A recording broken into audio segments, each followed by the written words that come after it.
The ZX Spectrum Next has certainly garnered plenty of interest, which is best shown from the recent Kickstarter campaign to fund its second production run.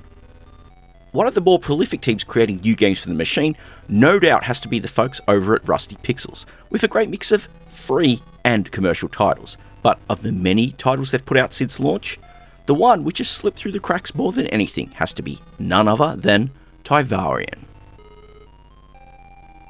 This is Beyond the Scanlines, a series focusing on interesting games on classic computing and gaming platforms. Tyvarian tasks you with diving into the crystal arenas of Levay, aiming to liberate them of the valuable resources held within, which could be translated to being a game about beating each stage by collecting all the crystals found within, whilst evading the hazards set up to take you out. The opening levels do a great job of introducing you to the mechanics, whilst offering a fairly sedate challenge. If you're like me, watching these early levels will make you think of Bally Midway's Solar Fox, but to be honest, it's a similarity which only feels skin deep at best. Like Solar Fox, your craft has the ability to fire at enemies. While your shots can harm some enemies, temporarily stunning some or destroying others, for the most part there will be plenty of hazards which will be impervious to them. You've also got a handy boost allowing you to zip about the screen faster than usual. If you're using a traditional Spectrum joystick, tapping fire will launch a shot, and holding it down lets you boost. For those playing on keyboard or using a controller with multiple buttons, you'll have separate buttons for firing and boosting. Whether that's a better way to play is a personal consideration, though for me, I do quite appreciate the single button option.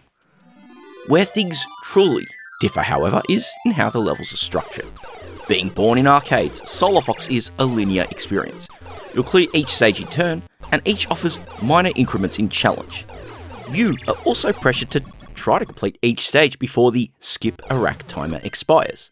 Completing it with time on the clock lets you skip past the next stage and onto the stage after that, along with nabbing some bonus points.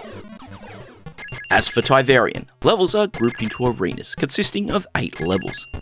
As you move on to the next arena, the mechanics change, sometimes in very divergent ways. This is really a neat way for it to mix things up.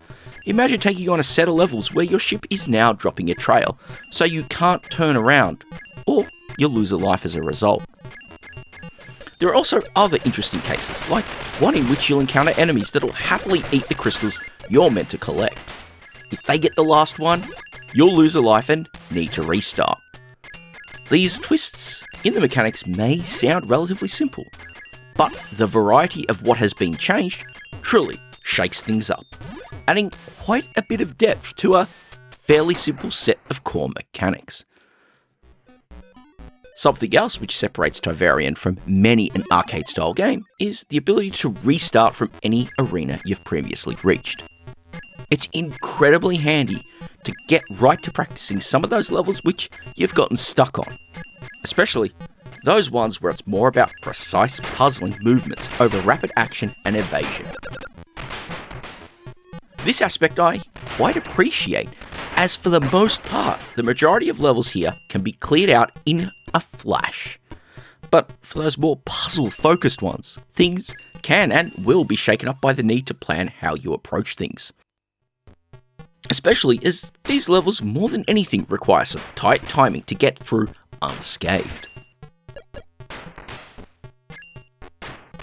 Out of the big name releases for the Spectrum Next, Tyvarian has to be the one which has certainly not had the visibilities which its peers have had.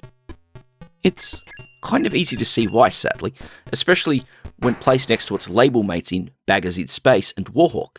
Both of those are amazing releases, showing what the Spectrum Next hardware is capable of when in the hands of talented coders, designers, artists, and musicians. Now, on the surface, it might just be a simple arcade-style game, but with its frantic mix of arcade and puzzling mechanics. The ways in which it mixes things up as you progress, and alongside the general presentation, visuals, and sound, Tyvarian is a game which certainly would not look out of place in an arcade. Well, at least one in an alternate reality to our own. It's not going to necessarily have the staying power of some of those other next releases, but there is an absolute spark with it which does make it stand out for me.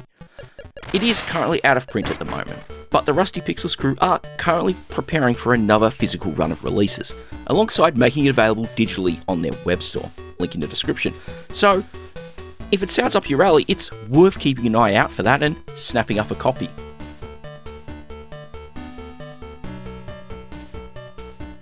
So here, we come to the end of another video, and so it's time to say the usual things. This one has been a pretty quick one for a whole bunch of reasons, so if you enjoyed it, this slice of next gaming fun, do hit the thumbs up and tell your friends.